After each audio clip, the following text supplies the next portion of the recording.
The output name fields can be used to describe each speaker location. It is always a good idea to fill these fields out, as this information may be useful in the future. Note that these aliases will automatically be applied to the identical output name field under the EQ Settings tab.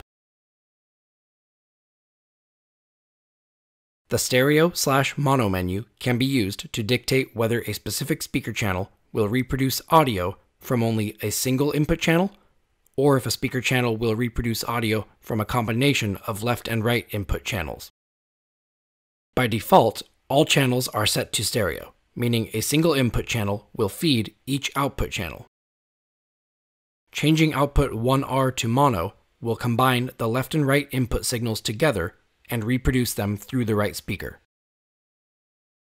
This may be useful in subwoofer applications or other times in which a discrete left and right channel is not preferred. The DSP Preset menu is used to select the appropriate DSP preset for the speaker model connected to each output channel. Presets for popular Sonance products are preloaded into the amp for convenience. If the desired preset is not listed, it may be downloaded from sonance.com. For more information on importing and exporting presets, refer to Training Vignette 3.4.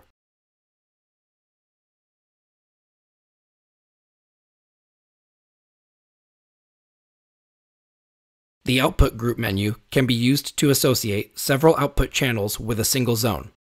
This is useful when sending IP or IR commands to the amp, such as an input select command or a volume command. Commands such as these are sent to a group rather than a channel. If a particular application calls for all channels to address a single large room, setting all channels to a single group would alleviate the need for multiple IP commands being sent from a control system.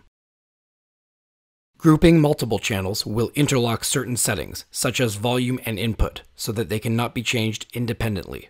However, settings such as gain and DSP Preset will remain independent.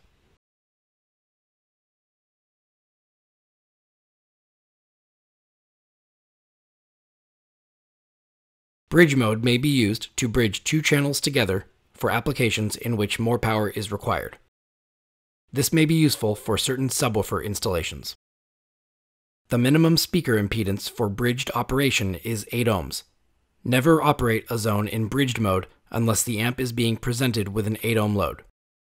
Refer to the instruction manual or Sonance technical support if necessary, and make sure you have a firm understanding of bridged mode prior to enabling this option.